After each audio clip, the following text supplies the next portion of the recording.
법정안이 조용해진 순간 그는 고개를 들고 말했습니다. 유빈이는 제 딸입니다. 그렇게 말한 뒤에도 그는 한동안 입술을 다물고 있었습니다. 왜 이 한마디가 사람들의 마음을 붙잡았을까요? 그 아이는 그의 친딸이 아니었다는 사실이 이미 알려졌기 때문이었습니다.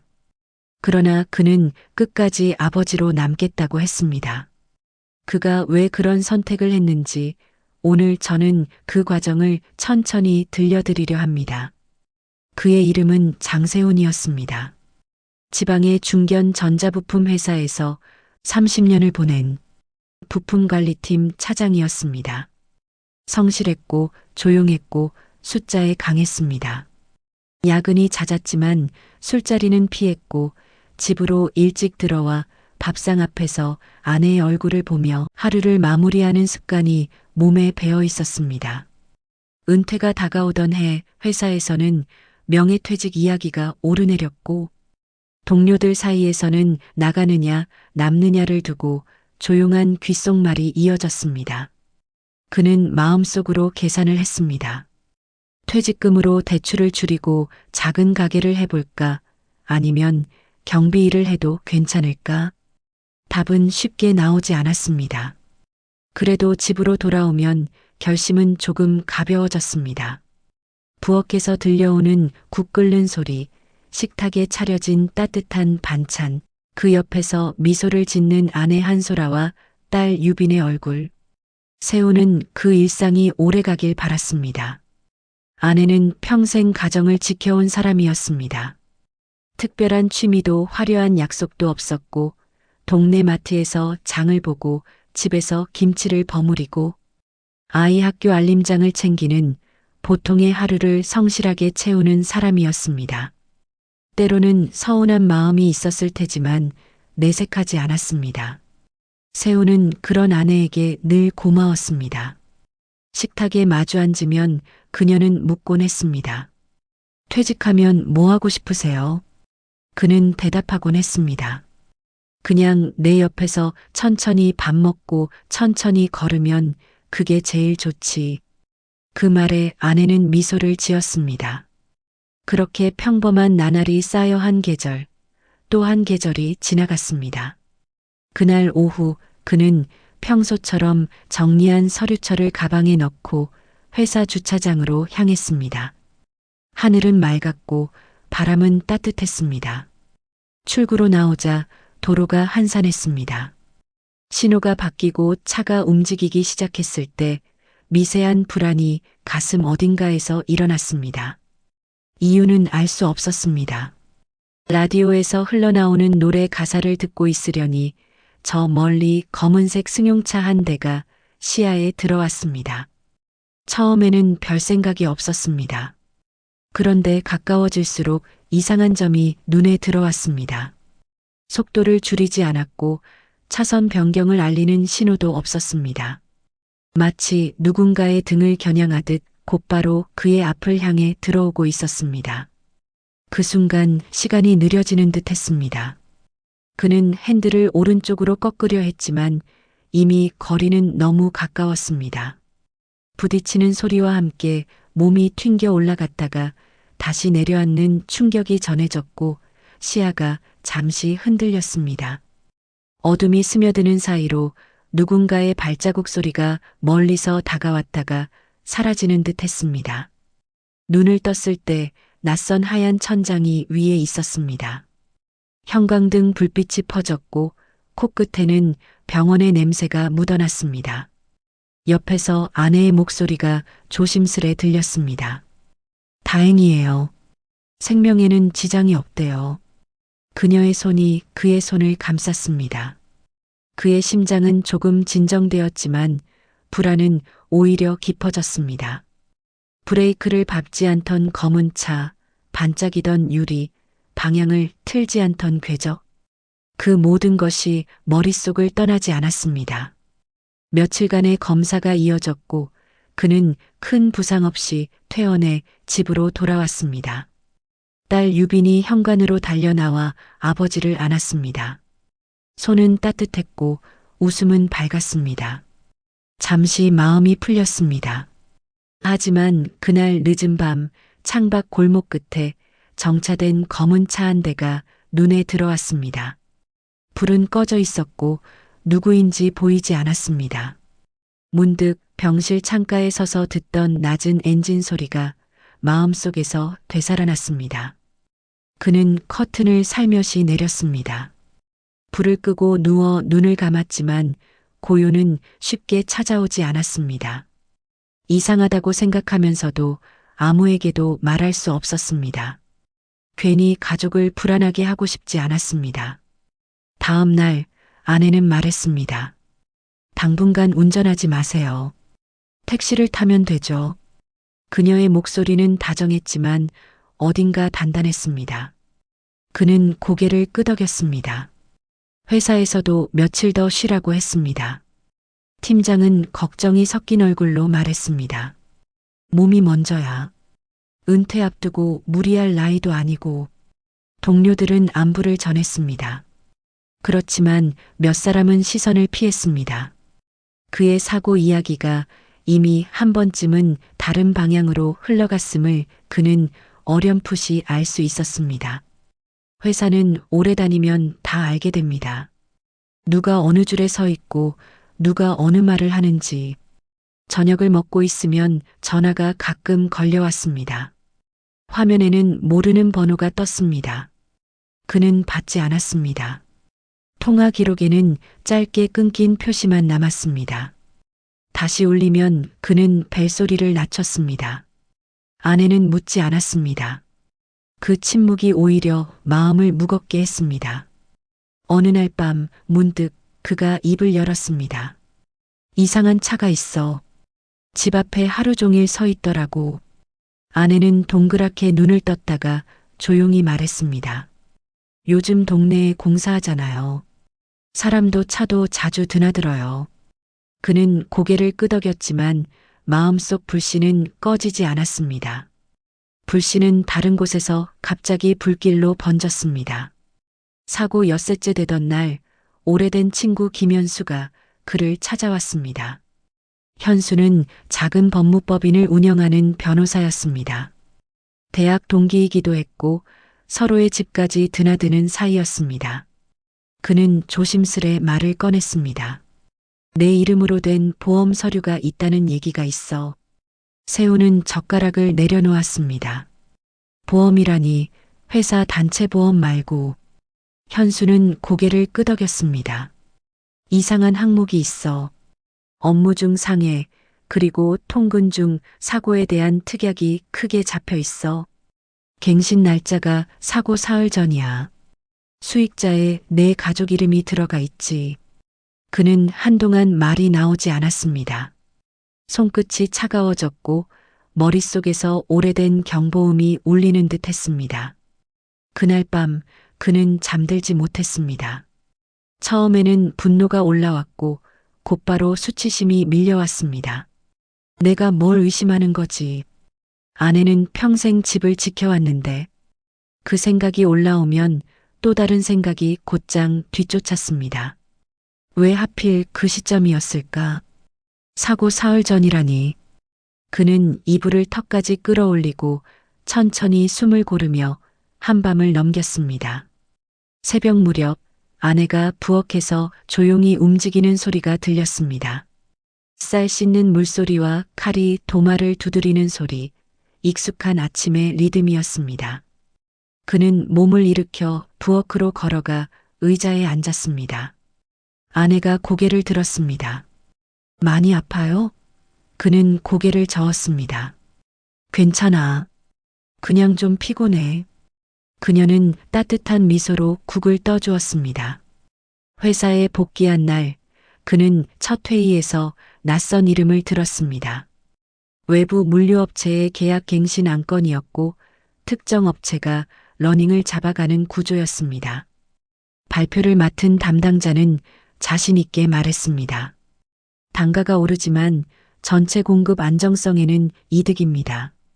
몇몇 팀장들이 고개를 끄덕였고 몇몇은 조용히 메모만 했습니다. 그는 자료를 보다가 멈췄습니다. 사고 당일 회사 앞 도로를 지나던 검은 승용차의 범퍼에 보였던 작은 스티커가 머릿속에 스쳤습니다. 비슷한 로고였습니다. 그는 그 순간 가슴이 철렁 내려앉는 것을 느꼈습니다. 그럴 리 없지. 마음속에서 누군가 말했습니다. 그러나 의심은 한쪽 벽처럼 높아졌습니다. 점심시간에 그는 담당자에게 다가가 조심스레 물었습니다. 이번에 들어오는 업체, 원래는 우리 라인 아니라던데 갑자기 붙었네. 담당자는 어깨를 으쓱했습니다. 위에서 내려온 건이라서요. 윗선에서 밀어주는 쪽이 있나 봅니다. 그는 더 묻지 않았습니다. 돌아오는 길에 회사 로비 유리문에 비친 자신의 얼굴을 보았습니다. 전보다 더 말라 보였고 눈빛은 불안했습니다.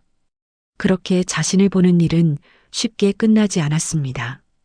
또다시 밤이 왔습니다. 창밖을 보니 골목 끝에 차가 없습니다. 오늘만큼은 마음을 내려놓을 수 있을 것 같았습니다.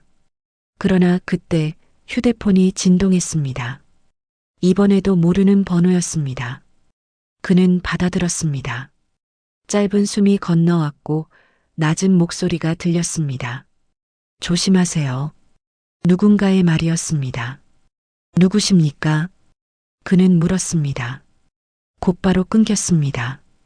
발신지를 확인했지만 표시된 건 도시 바깥의 공용전화였습니다. 그는 잠시 벽에 기대섰다 다시 방으로 들어갔습니다. 아내가 그를 쳐다보았습니다. 표정은 읽을 수 없었습니다. 그는 가볍게 고개를 저어 보였습니다. 별일 아니야. 다음 날 아침 현수가 그를 불렀습니다. 도로 CCTV를 구해봤어. 오래 걸릴 줄 알았는데 운 좋게 확보했지. 노트북 화면에는 흐릿하지만 분명한 영상이 있었습니다. 검은 차가 차선을 바꾸며 빠르게 그에게 다가왔고 브레이크 등을 켜지 않은 채 들이받았습니다. 확대된 화면 구석에 작은 라벨이 보였습니다. 비슷한 로고였습니다. 현수는 입술을 굳게 다문 채 말했습니다. 이 업체 최근에 우리 회사하고도 거래를 시작했어. 덧붙여서 더 이상한 걸 찾았지. 내 이름으로 들어간 특약, 이 업체의 보험 설계사 네트워크에서 설계된 거야. 그는 자리에서 일어났다 다시 앉았습니다. 머릿속이 복잡했습니다. 의심은 이미 의심이 아니었습니다. 그날 저녁 그는 아내를 오래 바라보았습니다. 식탁 위에는 소고기 묵국이 김을 내고 있었고 김치는 적당히 익어 새콤했습니다. 아내는 그를 향해 숟가락을 밀어주며 말했습니다. 더 먹어요. 힘내야죠. 그는 국을 떠먹으며 천천히 입을 열었습니다. 소라야, 혹시 나 대신 서류에 도장 찍은 적이 있어? 아내가 잠시 멈췄다가 고개를 저었습니다. 당신 도장 내가 쓸 일이 어디 있어요? 평생을 같이 산 사람이었습니다. 그녀의 눈빛을 그는 잘 알고 있다고 생각했습니다. 그러나 오늘은 잘 알 수가 없었습니다. 그는 더 묻지 않았습니다. 대신 밤이 깊어질 때까지 부엌에 홀로 앉아 있었습니다. 벽시계 소리만이 방 안을 차지했습니다. 다음 날 회사 복도에서 그는 낯익은 뒷모습을 보았습니다. 검은 양복에 얇은 서류 가방을 든 남자였습니다. 어디서 봤지 하고 생각하던 순간 그가 돌아섰고 눈빛이 마주쳤습니다. 누군가의 장례식장에서 보았던 듯한 차가운 눈빛이었습니다. 그는 고개를 숙여 인사했고 그 남자는 미소를 흘리며 지나갔습니다. 오후에 팀장이 그에게 말했습니다. 오늘 윗선에서 사람들 내려왔어. 계약 검토라네. 우리 잘하면 점수 따지. 그는 애써 미소를 지었습니다. 그러나 손바닥은 차갑게 젖었습니다. 밤 11시 그가 쓰레기를 버리러 나갔다가 골목 어귀에 담벼락에 붙은 종이를 보았습니다. 비가 조금 스치고 있었지만 글씨는 또렷했습니다. 낡은 글씨체였고 숫자와 짧은 문장이 적혀 있었습니다. 내일 오후 2시 오래된 공장 창고 뒤. 혼자 오세요. 그는 종이를 접어 주머니에 넣었습니다. 돌아오는 길 그는 여러 번 뒤를 돌아보았습니다. 바람이 불어 나뭇잎이 흔들렸고 어둠 속에서 작은 그림자가 움직였습니다. 집에 들어서자 아내가 말했습니다. 어디 다녀오셨어요? 그는 짧게 대답했습니다. 쓰레기. 다음 날 그는 약속된 장소로 갔습니다. 오래전에 문을 닫은 작은 공장의 창고 뒤편이었습니다. 오후 2시 그곳은 적막했습니다. 약간의 쇠비린 내와 오래된 먼지 냄새가 섞여 있었습니다. 그는 주위를 살폈습니다. 그때 뒤편에서 낮은 목소리가 들렸습니다. 여기에요. 한 남자가 모습을 드러냈습니다. 작업복 차림이었고 얼굴에는 피로가 깊게 내려앉아 있었습니다. 그는 주변을 다시 살폈습니다. 남자가 말했습니다. 저는 그 회사에서 잠깐 일했어요. 로고 아시죠? 운전기사들 관리하는 팀에 있었어요.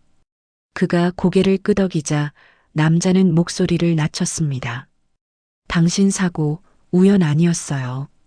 누군가가 번호와 시간과 동선을 알려줬죠. 그리고 남자는 끝을 맺지 못했습니다. 갑자기 그의 시선이 멈췄고 뒤쪽을 바라보았습니다. 누군가 다가오는 발소리가 들렸습니다. 남자는 급히 그의 손에 작은 USB를 쥐어주고 말했습니다. 여기 안에 있어요. 저는 모른 척 할게요. 그리고 그는 골목 반대편으로 뛰어 사라졌습니다. 세우는 한동안 그 자리에서 움직이지 못했습니다. USB를 주머니에 넣고 천천히 걸었습니다. 마음은 무겁고 발걸음은 어지러웠습니다. 집으로 돌아와 문을 닫고 조용히 숨을 골랐습니다. 아내가 물었습니다. 어디 갔다 왔어요? 그는 대답했습니다. 친구. 그리고 방으로 들어가 노트북을 켰습니다. 화면에는 숫자와 표, 이동 경로, 차량 번호, 계약서 스캔본이 겹겹이 나타났습니다. 그 중에는 익숙한 이름들이 있었습니다. 회사 상부의 몇 사람, 외부 업체의 명단, 그리고 보험 설계사의 코드. 그는 화면을 스크롤하다가 그 이름들을 지나쳐 내려왔습니다. 어느 순간 눈이 멈췄습니다. 수익자 이름란에 쓰인 글자였습니다. 그는 숨을 들이마셨다가 내쉬었습니다. 이름은 익숙했습니다. 아내와 딸의 이름이었고 그 옆에 작은 별표가 달려 있었습니다. 메모에는 이렇게 적혀 있었습니다. 서류 위임 완료. 위임인 서명 확인. 그는 화면을 가만히 바라보았습니다. 손끝이 떨렸고 눈앞이 잠시 어두워졌습니다. 그는 방을 나와 거실을 가로질러 부엌으로 갔습니다. 아내는 채소를 다듬고 있었습니다. 묻고 싶은 말이 목까지 차올랐지만 그 말들은 어느 것도 쉬운 문장이 되지 않았습니다. 그날 밤 그는 딸의 방 문 앞에 서서 한참을 서 있었습니다. 문틈으로 새어나오는 스탠드 불빛이 복도를 희미하게 비추고 있었습니다. 문을 열자 딸이 놀란 눈으로 그를 보았습니다. 무슨 일이에요, 아빠? 그는 말했습니다. 유빈아, 혹시 내가 어릴 적에 병원에서 피 검사를 했던 기록 기억하니? 딸은 고개를 갸웃했습니다. 잘 모르겠어요. 왜요? 그는 고개를 저었습니다. 아무것도 아니야. 그냥 문득 생각나서. 딸은 고개를 끄덕였고 그는 문을 닫았습니다. 복도에 혼자 서서 그는 오래 숨을 골랐습니다. 마음은 점점 깊은 물속으로 내려가고 있었습니다. 다음 날 아침 그는 현수를 찾아갔습니다. USB를 내밀며 말했습니다. 여기 안에 뭐가 있는지 봐줘. 현수는 고개를 끄덕였습니다. 그리고 시간을 달라고 했습니다. 점심 무렵 그는 전화 한 통을 받았습니다. 현수의 목소리는 낮았습니다. 이건 경찰에 가져가야 해. 그런데 그 전에 내가 들어야 할 말이 있어. 그는 약속 장소로 나갔습니다. 작은 커피숍 구석, 사람들의 대화가 잔잔한 배경음처럼 흐르고 있었습니다. 현수는 노트북 화면을 보여주며 말했다. 위임장, 대리서명, 그리고 대조한 필적. 내 필적 아니야. 그는 고개를 끄덕였습니다. 그건 알았어. 그런데 누가 했는지 그게 문제야. 현수는 잠시 뜸을 들이다가 낮게 말했다. 내 아내 이름이 여기 있어. 그리고 또 한 사람. 그는 숨을 멈췄습니다. 누구? 현수는 조심스레 대답했습니다. 내가 믿었던 상부의 한 사람. 내가 오랫동안 따르던 사람이야. 그 이름은 그에게도 낯설지 않았습니다. 마음속에서 오래전의 장면들이 빠르게 스쳐 지나갔습니다. 회식 자리에서의 웃음, 승진 발표 날의 악수, 장례식장에서의 짧은 위로. 모든 것이 다른 색으로 물들어가는 순간이었습니다. 그날 저녁 그는 집으로 돌아와 마당에서 한참을 서 있었습니다. 하늘은 서서히 어두워졌고 바람은 시원했습니다. 그는 현관문을 열고 들어와 슬리퍼를 신고 거실로 걸어갔습니다. 아내가 주방에서 그를 보았습니다. 얼굴에는 평소와 같은 표정이 떠 있었고 손놀림은 익숙했습니다. 그는 의자에 앉았습니다. 말하지 않으면 아무 일도 시작되지 않는다는 것을 알았습니다. 그러나 말하는 순간 돌아갈 수 없는 길에 들어설 것이라는 것도 알았습니다. 어느 쪽이 더 두려운지 알 수 없었습니다. 그는 침을 삼키며 입을 열었습니다. 소라야, 우리 얘기 좀 하자. 그 말이 방 안을 가볍게 떠다니다가 식탁 위로 내려앉았습니다. 아내의 손이 멈췄습니다. 그녀는 천천히 고개를 들어 그를 바라보았습니다. 그의 마음은 떨렸고 손은 아주 조금, 그러나 분명히 떨렸습니다. 그는 이어서 말했습니다. 내가 오늘 누구를 만났는지 말하기 전에 너한테 먼저 묻고 싶은 게 있어. 내 이름으로 들어간 서류, 내가 썼니? 아내의 눈동자가 잠시 흔들렸습니다. 그리고 곧 평소의 고요가 돌아왔습니다. 그녀는 조용히 대답했습니다. 아니에요. 저는 그런 일 몰라요. 그의 가슴 속에는 이상한 고요가 내려앉았습니다. 고요는 종종 폭풍 직전에 오는 법이었습니다. 그는 천천히 입을 열었습니다. 소라야, 내가 틀리면 미안한데 너와 누군가가 내 이름을 쓴 거니? 대답은 금세 오지 않았습니다. 소라는 고개를 들어 그를 바라보았습니다. 눈빛은 고요했고 오래 함께 산 사람의 버릇처럼 그 고요는 단단했습니다. 아니에요. 저는 그런 일 몰라요. 그녀의 말은 짧았고 그 짧음이 그의 가슴을 더 무겁게 했습니다. 그는 고개를 끄덕이며 자리에서 일어났습니다. 더 묻지 않겠다는 뜻은 아니었습니다. 오늘은 여기까지라는 뜻이었습니다. 그는 방으로 돌아와 서랍을 열었습니다. 오래전 회사에서 받은 감사장과 딸의 초등학교 상장, 보험증서와 통장 사본이 한데 섞여 있었습니다. 그는 손끝으로 종이들의 모서리를 쓸어 넘겼습니다. 오래된 종이는 쉽게 구겨지고 새 종이는 바스락거렸습니다. 그 소리 사이로 낯선 봉투 하나가 손끝에 걸렸습니다. 봉투에는 병원의 로고가 작게 찍혀 있었고 받는 이 칸에는 그의 이름이 인쇄되어 있었습니다. 열어보지 않은 봉투였습니다. 딸이 알았던 어느 겨울 피검사 결과가 늦게 나와 병원에서 우편으로 보내겠다던 말을 떠올렸습니다. 열어볼까? 그는 잠시 망설였습니다. 그러나 봉투는 아직 봉투로 있어야 했습니다. 열어버리면 되돌릴 수 없는 문장이 나올 것만 같았습니다. 그는 봉투를 다시 깊숙이 넣고 서랍을 닫았습니다. 오늘은 모르는 편이 낫다고 자신에게 말했습니다. 다음 날 아침 그는 회사에 조금 일찍 나갔습니다. 경비실 창가에 앉아 있는 노인이 그를 보자 손을 들어 보였습니다. 그는 허리를 굽혀 인사를 하고 출입증을 찍었습니다. 계단을 올라 비어있는 층을 지나며 그는 어젯밤의 대화와 USB 속 문서들이 겹쳐지는 것을 느꼈습니다. 그 겹침은 그의 가슴을 조용히 눌렀습니다. 팀자리로 돌아와 컴퓨터를 켜고 메일함을 열었습니다. 새로 도착한 메일 하나가 상단에 떠 있었습니다. 발신자는 모르는 이름이었고 제목은 짧았습니다. 조심하세요. 첨부 파일은 없었습니다. 본문은 비어 있었습니다. 그는 의자에 등을 기댄 채 천장을 보았습니다. 천장은 아무 말도 하지 않았습니다. 오전 회의가 열렸습니다. 외부업체 계약 재검토 안건이 다시 상정되었습니다. 발표하는 목소리는 침착했고 숫자는 깔끔했습니다. 그러나 깔끔한 숫자가 뭔가 이상했습니다. 그는 슬쩍 손을 들어 조심스레 물었습니다. 단가가 오르는 만큼의 리스크 보완 조항은 어떻게 설정하셨나요? 발표자는 대답했습니다.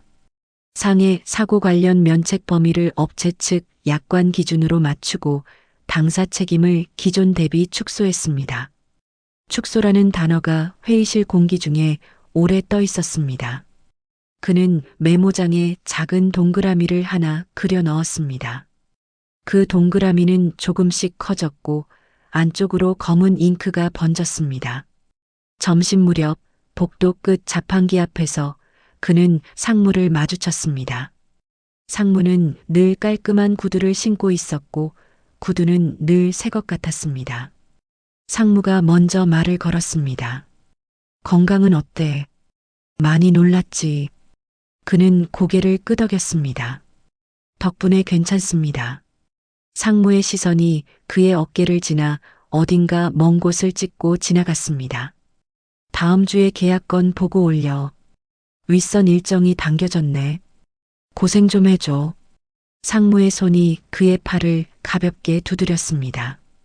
두드림은 격려처럼 보였지만 어딘가 점검처럼 느껴졌습니다.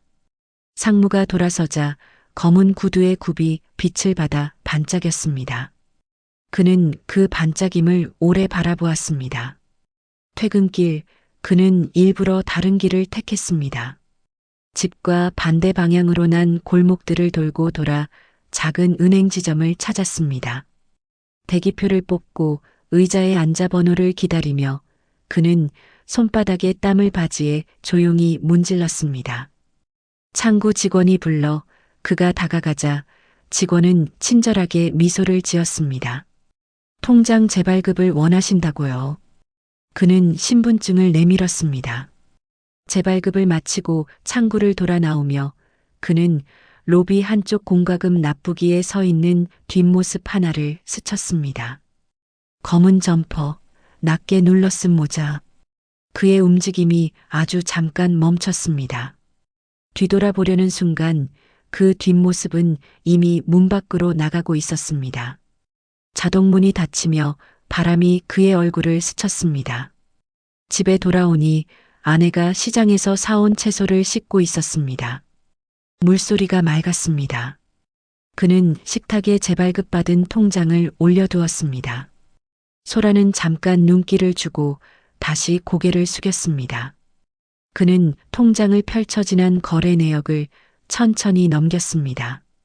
얼마 전에 큰 입금이 눈에 들어왔습니다. 보험사 이름이 찍혀 있었고 금액은 그의 손끝을 잠시 굳게 만들 만큼 컸습니다. 그는 고개를 들어 아내를 보았습니다. 이 돈 언제 들어왔지? 아내는 손을 멈추지 않은 채 짧게 대답했습니다. 몰라요. 당신 통장인데요. 그의 손가락이 미세하게 굳어졌습니다. 통장은 그의 이름이었고 돈은 그의 계좌로 들어와 있었습니다. 그러나 그 돈은 그의 것이 아니었습니다. 그는 통장을 덮고 천천히 숨을 들이마셨다가 내쉬었습니다.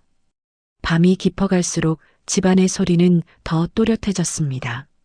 수도꼭지에서 떨어지는 물방울 소리, 가끔 냉장고가 숨을 쉬는 소리, 복도 끝에서 스탠드 불빛이 벽에 가리는 미세한 떨림.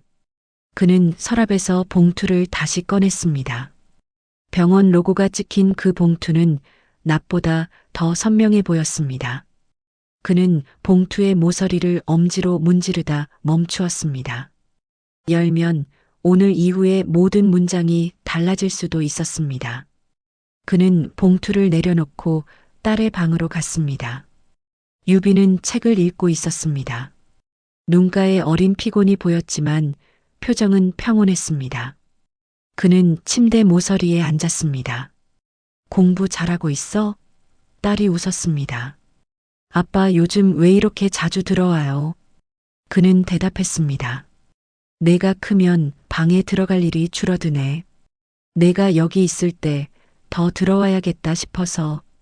딸은 그의 팔에 가볍게 기대었습니다. 그는 그 무게를 오래 느꼈습니다. 다음 날 현수가 전화를 걸었습니다. 오늘 저녁에 잠깐 볼 수 있나? 그는 약속 장소로 나갔습니다. 작은 제과점 구석자리였습니다. 현수는 종이봉투 하나를 내밀었습니다. 거기 있는 사인들 대조해봤어. 위임장과 대리서명, 그리고 보험 특약 추가 서류. 글씨는 동일인이 썼고 위임인 서명은 사인 대행 흔적이 분명해. 필체 전문가가 임시 의견을 줬지. 대행한 사람, 내부 설계사 쪽이야. 그리고 더. 현수는 목소리를 낮췄습니다.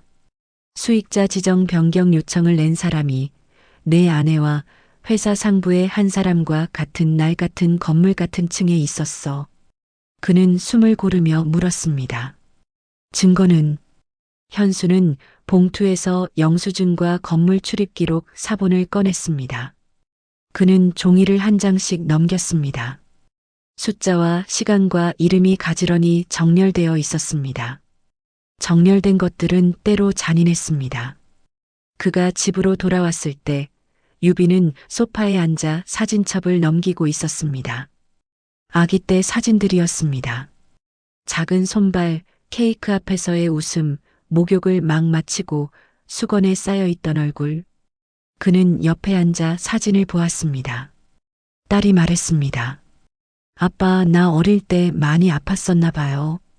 약봉투가 많이 찍혀 있네요. 그는 대답했습니다.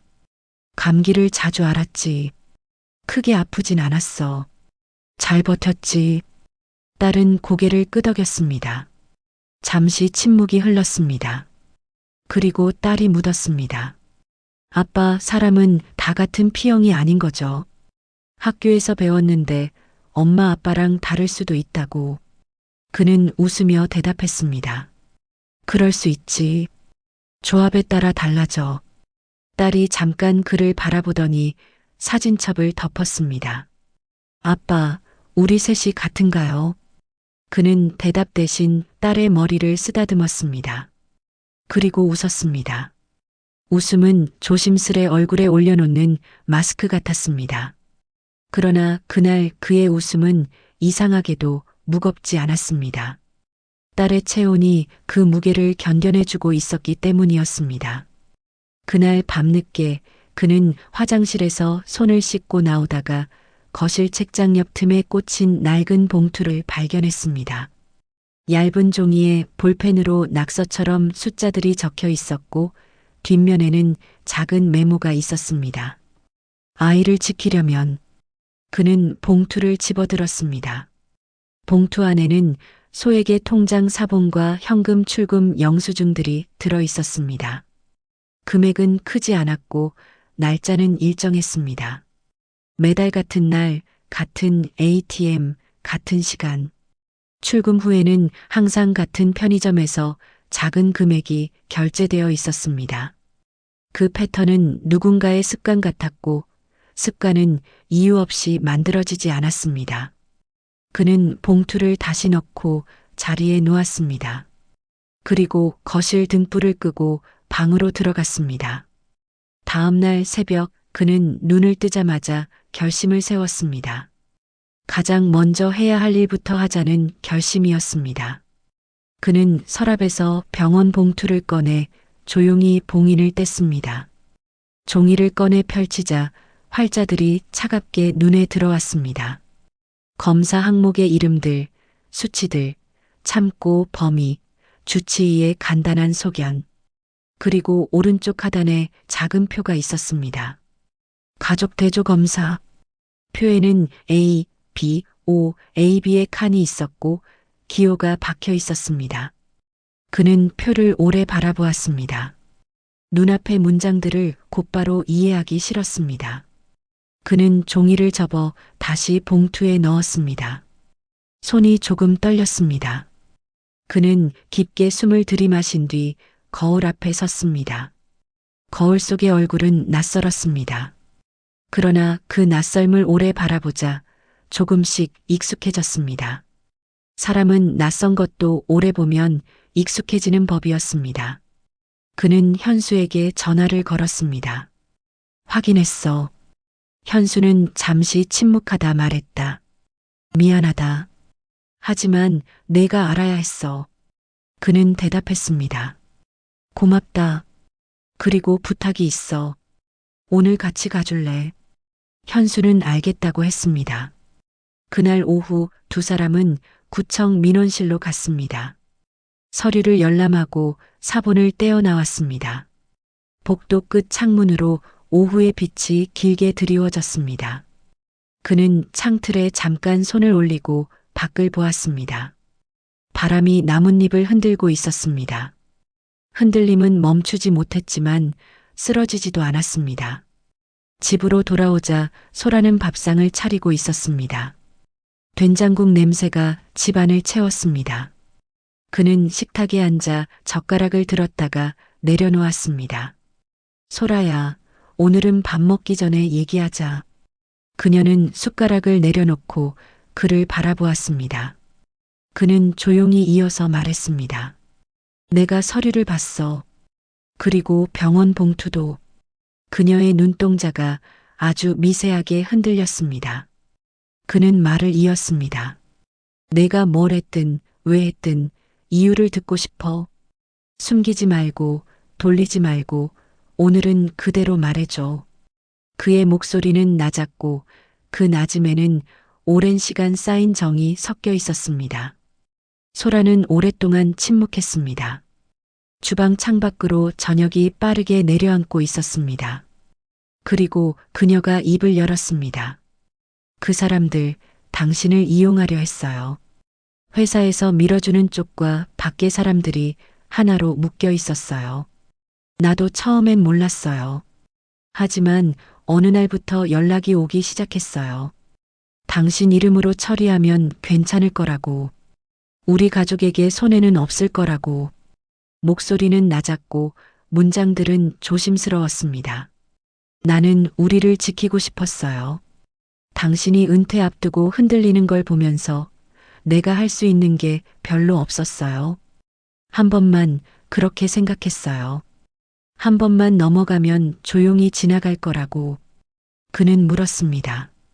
그 한 번이 내 사고였나? 소라는 눈을 감았다 떴습니다. 나는 몰랐어요. 그 정도일 줄은. 그냥 서류 몇 장이라고만 생각했어요. 그가 입술을 깨물었습니다. 말은 더할 수도 덜할 수도 있었지만 지금은 더도 덜도 하지 않는 게 맞았습니다.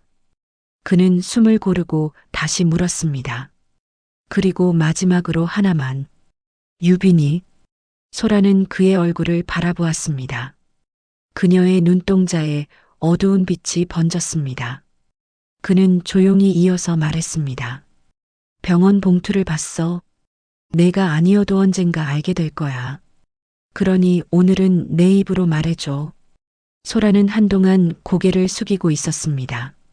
그리고 천천히 고개를 들었습니다. 그의 눈빛과 그녀의 눈빛이 맞닿았습니다. 그녀는 아주 작은 목소리로 말했습니다. 미안해요. 그는 기다렸습니다. 그녀가 숨을 들이마시고 이어서 말했습니다. 유빈이는 당신 딸이 아니에요. 문장은 짧았고 방 안의 공기를 바꿔놓았습니다. 그는 의자 등받이에 등을 기댔습니다. 등받이가 그의 몸을 받쳐주었고 그는 그 사실에 잠시 놀랐습니다. 그가 처음으로 크게 숨을 내쉬었습니다. 숨은 길었고 내쉬는 동안 그의 마음은 어딘가로 천천히 걸어가고 있었습니다. 소라는 떨리는 손을 무릎 위에 올려놓고 있었습니다. 이어서 말하려는 입술이 잠깐 더 떨렸습니다. 그녀의 다음 문장이 떨어지기까지 아주 긴 시간이 필요했습니다. 집안은 조용했고 시계 초침이 소리를 잃은 듯 멈춰 있었습니다. 그녀가 말했습니다. 처음부터 계획한 건 아니었어요. 우리는 그때 너무 불안했어요. 당신이 명예퇴직 명단에 올랐다는 소문이 돌고 대출 만기가 다가오고 아이 학원비는 그대로였어요. 그때 그 사람이 찾아왔어요. 회사 사람이라며 우리가 모르는 안전망이 있다고 했어요. 복잡한 말이 많았는데 결국 한 문장이었어요. 당신 이름으로 하면 다 조용히 지나간다고. 나는 바보처럼 고개를 끄덕였어요. 그는 숨을 길게 내쉬었습니다. 그 기름 속에 무너지는 소리가 섞여 있었습니다. 그녀는 그날을 기억해냈습니다. 첫 연락은 동네 슈퍼 앞에서였다고 했습니다. 장을 보고 나오는데 정장을 입은 여자가 길을 막았습니다. 명함에는 보험법인이라는 글자가 있었고 작은 글씨로 다른 회사들의 로고가 줄지어 있었습니다. 그녀는 명함을 가방 깊숙이 넣었다가 며칠 뒤 다시 꺼내 보았습니다. 전화가 먼저 왔고 만남은 금방 잡혔습니다. 작은 카페, 창가 자리, 그 여자의 말은 조심스러웠지만 확신에 가득 차 있었습니다. 당신 남편만 모르면 돼요. 법적으로도 문제없고 가족에게 이득이 될 거예요. 주변에서도 다들 그렇게 합니다. 그녀는 믿고 싶지 않았지만 믿었습니다. 믿는 쪽이 두려움을 잠시라도 잠재워준다고 생각했습니다. 그녀가 말했습니다. 나는 그날 도장을 찍지 않았어요. 대신 위임장을 썼어요. 남편이 아프면 내가 대신 처리할 수 있게 해달라고 그 여자가 그렇게 쓰라고 했거든요. 사소한 절차라고 했어요. 나중에 알고 보니 그 종이가 모든 걸 열어젖힌 열쇠였던 거예요. 당신 사고가 나던 날 나는 그저 장 보러 나갔다가 집 앞에서 사이렌 소리를 들었어요. 심장이 내려앉았어요. 그때까지도 그들이 그런 일을 벌일 줄 몰랐어요. 정말 몰랐어요. 그녀의 목소리가 조금 떨렸습니다. 그는 계속 듣고 있었습니다. 그의 침묵은 비난도 용서도 아니었습니다. 오직 사실을 듣겠다는 고집만이 자리하고 있었습니다. 그녀는 다시 말을 이었습니다. 그날 저녁 그 여자가 연락했어요. 처리할 일은 끝났다고, 이제 몇 달만 조용히 계시면 된다고. 그때부터 작은 돈이 정해진 날에 들어오기 시작했어요. 나는 그 돈을 건드리지 않았어요. 통장을 따로 만들고 고스란히 넣어뒀어요. 나중에 돌려주려고요. 나는 죄인이지만 그래도 나중에라도 당신에게 보여주고 싶었어요. 이건 내 욕심이 아니었다고, 나도 무서웠다고, 멈추고 싶었다고. 그녀는 식탁 끝을 만지작거렸습니다. 손톱 밑에 얇게 남은 세제의 냄새가 불쑥 떠올랐습니다. 그는 물었습니다. 상부에 누구야? 그녀는 두 사람의 이름을 조용히 말했습니다. 한 사람은 그의 오래된 상사였고 다른 한 사람은 외부 업체의 중간 관리자였습니다. 그는 입술을 물었습니다. 이름은 오래 알고 있던 이름들이었고 익숙하다는 사실이 오히려 칼날처럼 날카롭게 느껴졌습니다. 그는 낮게 말했습니다. 나도 알고 있었어. 어렴풋이? 하지만 믿지 않았어. 믿으면 우리 삶이 다시는 예전으로 돌아가지 못할 것 같아서. 그녀는 고개를 끄덕였습니다. 우리 모두 눈을 감고 싶어 했던 거예요. 그는 자리에서 일어나 딸의 방 앞에 섰습니다. 노크를 하지 않았습니다. 문틈으로 새어나오는 스탠드 불빛만 보았습니다. 문을 열 수 있었지만 열지 않았습니다. 그는 문틀에 손바닥을 대고 잠시 서 있었습니다. 손바닥에 나무의 결이 느껴졌습니다. 결은 규칙적이었고 그 규칙이 오늘만큼 잔인하게 느껴진 적은 없었습니다. 규칙은 언제나 누군가의 선택을 덮어버립니다. 그는 손을 내리고 다시 식탁으로 돌아왔습니다. 그녀는 조심스레 물었습니다. 유빈이에게는 언제 말할 건가요? 그는 천천히 말했습니다. 내일 유빈이와 병원에 같이 가자. 그녀는 고개를 끄덕였습니다. 조용히, 아주 작게. 그가 병원에 가자고 한 이유는 단순한 건강검진 때문이 아니었습니다. 아내의 고백 속에서 출생과 관련된 의심이 드러난 이상 직접 DNA 검사를 통해 진실을 확인해야 한다는 절박한 마음이었기 때문입니다. 유빈과 자신이 진짜 부녀 관계인지 확인하는 일, 그것이 그날 병원의 목적이었습니다. 밤이 깊어질수록 집은 무거워졌습니다. 그는 창가에 서서 골목길을 내려다보았습니다. 한동안 나타나지 않던 검은 차가 다시 골목 끝에 서 있는 것이 보였습니다. 그는 핸드폰을 들어 사진을 찍었습니다. 화면 속 작은 점 같은 불빛들이 초점을 잃고 흔들렸습니다. 그는 현수에게 메시지를 보냈습니다. 다시 왔어. 내일 CCTV 가능하면 더 확보해줘. 곧 답장이 왔습니다. 알았다. 조심해라. 그는 핸드폰을 내려놓고 커튼을 닫았습니다. 어둠이 집 안으로 천천히 스며들었습니다. 다음 날 아침 그는 딸과 함께 병원에 갔습니다. 그는 말이 적었고 딸은 묻지 않았습니다. 접수 창구의 유리 너머로 간호사가 차분하게 안내했습니다. 검사는 금방 끝났고 결과는 오후에 나온다고 했습니다. 병원 복도에 앉아 고개를 들어 천장을 보았습니다. 천장에는 작은 네모들이 끝없이 이어져 있었습니다. 그녀가 말했습니다. 아빠, 나 요즘 꿈을 꿔요. 그는 고개를 돌렸습니다. 딸의 눈빛은 평온했지만 그 평온은 노력의 결과처럼 보였습니다. 딸이 이어서 말했습니다. 꿈속에서 어떤 사람이 나를 계속 부르는데 목소리가 낯설지도 낯설지 않지도 않아요. 그냥 나를 많이 아는 목소리 같아요. 그래서 깨어나면 한참을 생각해요. 나는 누구의 딸일까 하고. 그는 말했습니다. 넌 내 딸이야. 그 말은 조심스러웠지만 확고했습니다. 딸이 미소를 지었습니다. 그 미소가 그의 가슴을 천천히 데웠습니다.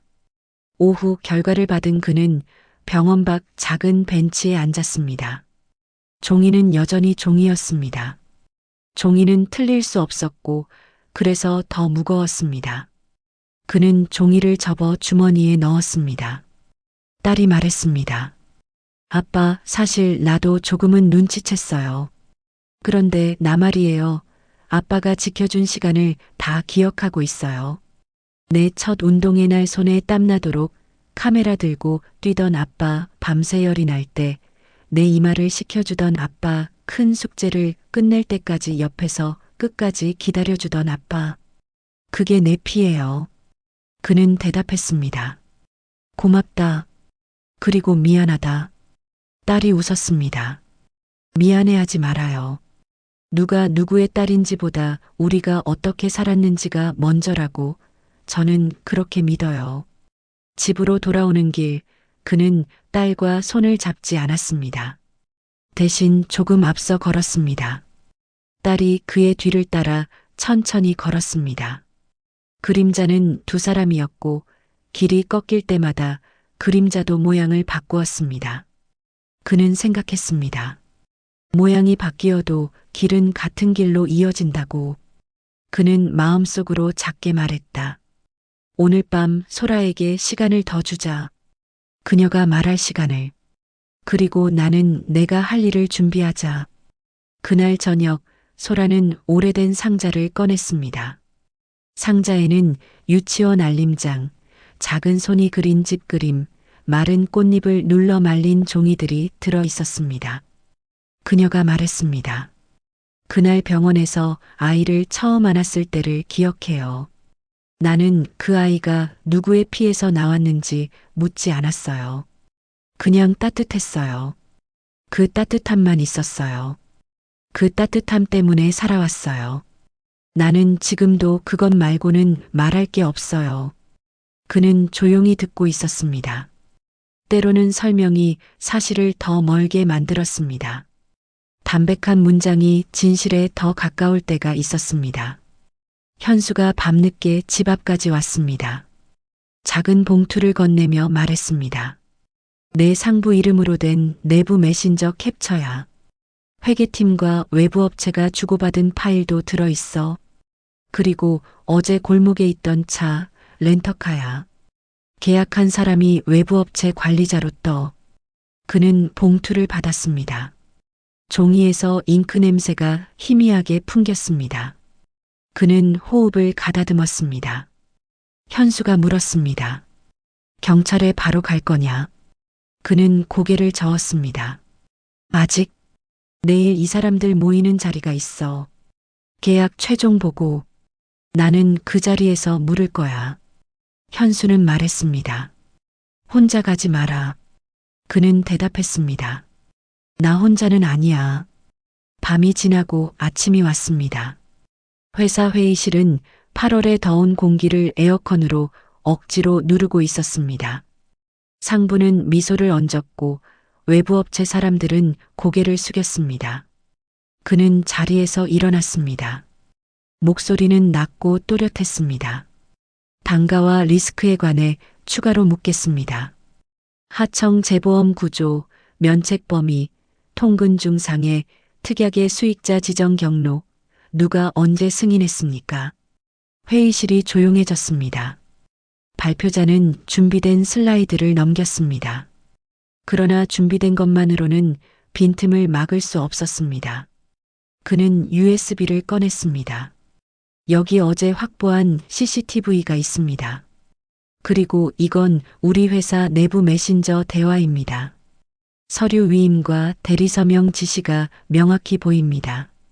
그의 상부가 먼저 반박했습니다. 출처가 불분명한 자료는 회의에서 다룰 수 없어. 그는 답했습니다. 출처는 곧 명확해집니다. 경찰과 함께 오기로 했습니다. 회의실 문이 열렸습니다. 회색 정장을 입은 두 사람이 조용히 들어왔습니다. 그들의 눈빛은 질문이었고 대답은 아직 필요 없다는 표정이었습니다. 사실 상부가 그를 제거하려 한 이유도 여기서 분명해졌습니다. 그는 내부 보험 구조와 불법 계약의 증거를 손에 쥔 인물이었고 입을 열기만 하면 회사 전체가 흔들릴 수 있었습니다. 그래서 사고를 위장해 입을 막으려 했던 것입니다. 그러나 살아남은 순간부터 그는 더 위험한 존재가 되었고 이제는 침묵 대신 증거로 맞서고 있었습니다. 그 순간 외부 업체 대표가 자리에서 일어나 웃었습니다. 차분한 웃음이었고 오래 연습한 웃음이었습니다. 그는 말했습니다. 오해십니다. 우리도 피해자입니다. 담당 실무자가 독단적으로 그는 말을 끊었습니다. 그의 눈빛은 조금도 흐트러지지 않았습니다. 그는 다시 말했습니다. 오늘은 여기까지 하지요. 상부의 얼굴에서 미소가 사라졌습니다. 회의실 공기가 아주 조금 그러나 확실히 달라졌습니다. 그날 오후 그는 회의실 옆 작은 휴게실에 앉았습니다. 유리창 너머로 도시가 길게 펼쳐져 있었습니다. 손에 쥔 종이는 점점 가벼워지고 마음속 결심은 점점 무거워졌습니다. 그는 생각했습니다. 오늘 밤 집으로 돌아가 유빈이에게 다시 말해야 한다. 내가 너의 아버지라는 것을. 그리고 소라에게도 말해야 한다. 나는 내 곁에 남겠다고. 그러나 그 말들이 모두 끝이 아니라 시작이라는 것을. 시작은 때로 고통스럽지만 시작만이 길을 만든다는 것을. 해가 기울 무렵 그는 집 앞 골목으로 들어섰습니다. 검은 차는 없었습니다. 대신 골목 끝에 작은 그늘이 길게 누워 있었습니다. 현관문을 열자 딸과 아내가 부엌에서 그를 바라보았습니다. 반찬 냄새가 집을 채웠고 밥솥에서 뜨거운 김이 올랐습니다. 그는 신발을 벗으며 말했습니다. 우리 셋이 같이 밥 먹자. 오늘은 내가 말하고 너희가 들어줘. 그리고 내일은 너희가 말하고 내가 들을게. 딸이 웃었습니다. 아내가 고개를 끄덕였습니다. 식탁의 의자 세 개가 서로를 향해 조금 더 가까워졌습니다. 그는 밥을 뜨며 이야기했습니다. 오늘 있었던 일, 그가 본 얼굴들, 들은 말들, 그리고 내일 벌어질 일들. 그의 말은 조심스러웠지만 단단했습니다. 딸이 조용히 물었습니다. 아빠, 무서워요. 그는 대답했습니다. 나도 무섭다. 하지만 무서운 나날이 끝나려면 무서워도 서 있어야 한다. 그녀들이 고개를 끄덕였습니다. 식탁 위에 김이 잠시 하얗게 번졌다 사라졌습니다. 밤이 내려앉은 뒤 현관문에 편지가 끼워져 있는 것을 그는 발견했습니다. 봉투는 얇았고 안에는 한 장의 종이가 들어 있었습니다. 글씨는 급했고 문장은 짧았습니다. 내일 당신 혼자 오지 마세요. 그리고 마지막 줄에 작은 점이 찍혀 있었습니다. 점은 작았지만 그의 마음을 크게 흔들었습니다. 그는 봉투를 접어 주머니에 넣었습니다. 거실으로 돌아와 불을 끄며 그는 생각했습니다. 내일 나는 혼자가 아니다. 내 뒤에 내가 지켜온 시간이 있고 내 앞에 내가 지켜야 할 사람들이 있다. 그러면 충분하다. 그는 조용히 눈을 감았습니다. 잠은 얕았지만 꿈은 맑았습니다. 꿈속에서 그는 낯선 골목을 걸었고 골목 끝에서 딸의 목소리가 들렸습니다. 그 목소리는 낯설지 않았습니다. 오래전부터 알고 있던 목소리였습니다. 그는 그 목소리를 따라 걸었습니다. 길은 길게 이어져 있었고 길 위에 그의 그림자와 딸의 그림자가 겹쳐 작고 단단한 색이 되었습니다. 아침 햇살은 유난히 무거웠습니다. 그는 서둘러 집을 나섰습니다. 소라는 부엌에서 그를 배웅했지만 아무 말도 하지 않았습니다. 말은 서로의 눈빛에 이미 담겨 있었습니다. 오늘이 무슨 날인지 두 사람 모두 알고 있었습니다. 현관문을 나서며 그는 잠시 뒤돌아 딸의 방문을 바라보았습니다. 아직 자고 있을 딸의 숨소리가 집안을 지키고 있었습니다. 회사 회의실은 전날과 다르지 않았습니다. 그러나 공기는 확연히 달랐습니다. 상부와 외부 업체 사람들은 서로의 얼굴을 살피며 앉아 있었고 그는 준비한 서류와 USB를 책상 위에 올려놓았습니다. 경찰은 회의 시작 전부터 근처에 대기하고 있었습니다. 그는 차분히 발표를 시작했습니다. 수치와 조항 그리고 시간표. 그의 목소리는 흔들리지 않았습니다. 그러나 그 속에는 분노와 두려움 그리고 단단한 결심이 함께 섞여 있었습니다. 상부가 말을 끊었습니다. 당신은 지금 회사를 배신하는 겁니다. 그는 대답했습니다. 배신은 이미 오래전에 시작됐습니다. 제가 아닌 당신들에 의해서. 그의 눈빛은 단호했습니다. 경찰이 들어와 문을 닫았습니다. 회의실 안의 공기는 더 이상 회사의 것이 아니었습니다. 외부 업체 대표가 당황한 듯 웃으며 말했습니다. 우리는 단순한 계약 상대일 뿐입니다. 내부에서 벌어진 일에 끌려 들어간 겁니다. 그러나 그의 손에 쥔 메신저 기록과 CCTV 영상은 변명을 허락하지 않았습니다. 경찰은 자료를 확보하며 관련자들을 회의실 밖으로 불러냈습니다. 구두 소리가 길게 울리며 복도 끝으로 사라졌습니다. 그는 홀로 남아 의자에 앉았습니다. 긴장이 풀리자 손끝이 차갑게 떨렸습니다. 오래 쥐고 있던 펜이 바닥에 떨어져 작은 소리를 냈습니다. 그러나 그는 다시 허리를 펴고 숨을 고르며 자리에서 일어났습니다. 싸움은 끝난 것이 아니었습니다. 이제 시작일 뿐이었습니다. 집으로 돌아오는 길, 그는 시장에 들러 작은 꽃다발을 샀습니다. 집 문을 열자 소라와 유빈이 부엌에서 기다리고 있었습니다. 식탁 위에는 된장국 냄새가 풍겼고 밥이 김을 올리고 있었습니다. 그는 꽃다발을 식탁 위에 내려놓으며 말했습니다. 오늘은 끝이 아니라 시작이야. 우리 셋, 이제 함께 걸어가자.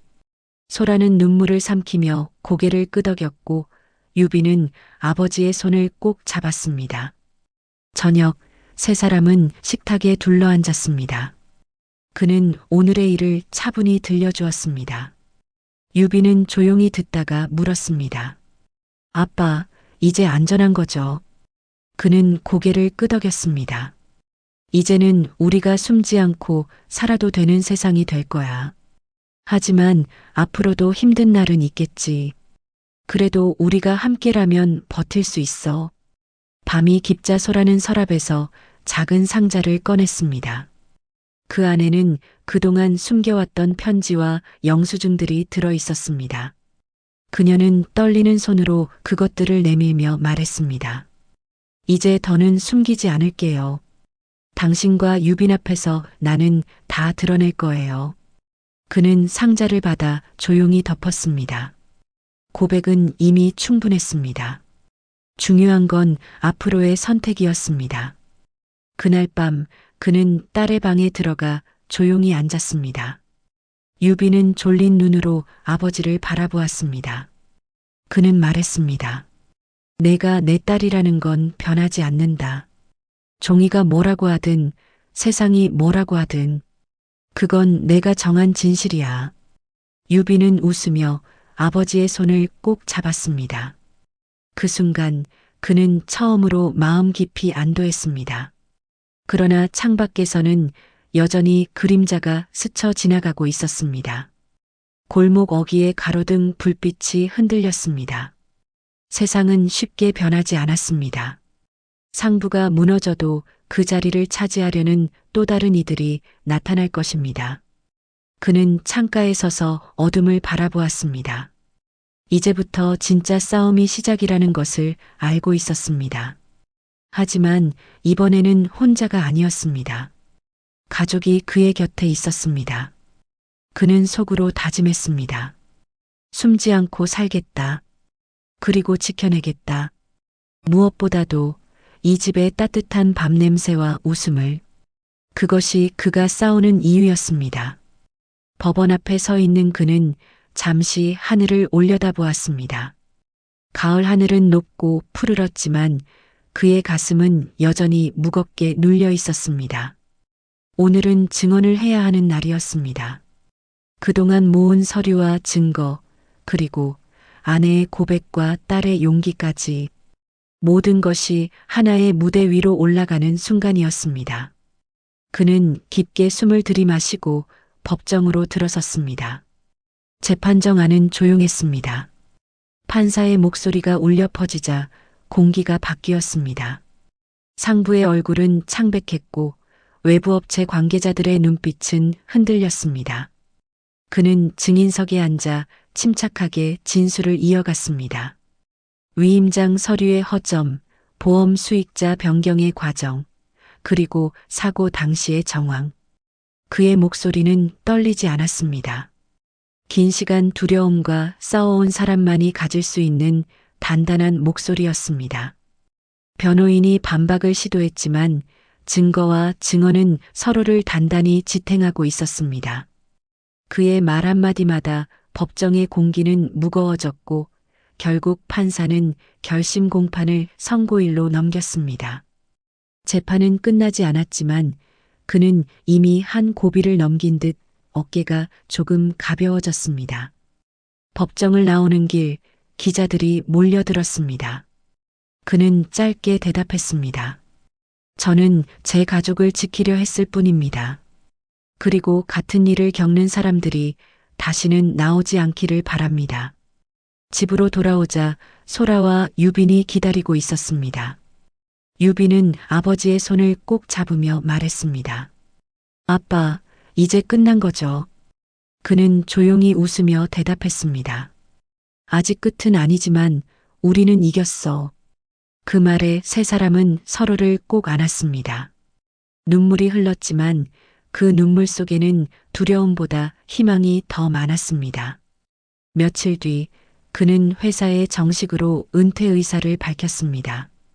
오래 붙잡고 있던 자리였지만 이제는 내려놓을 때라고 느꼈습니다. 회사를 떠나는 그의 발걸음은 무겁지 않았습니다. 오히려 자유로웠습니다.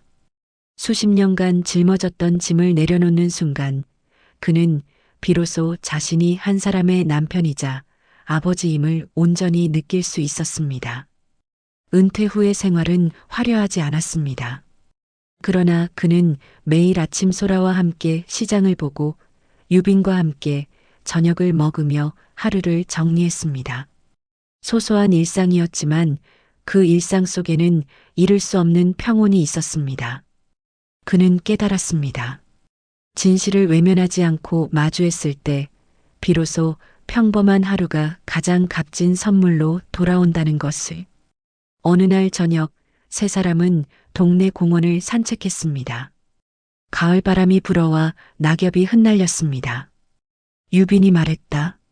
아빠, 우리 이제 어디로 가는 거예요? 그는 대답했습니다. 우리 길은 아직 멀어. 하지만 같이 가면 돼.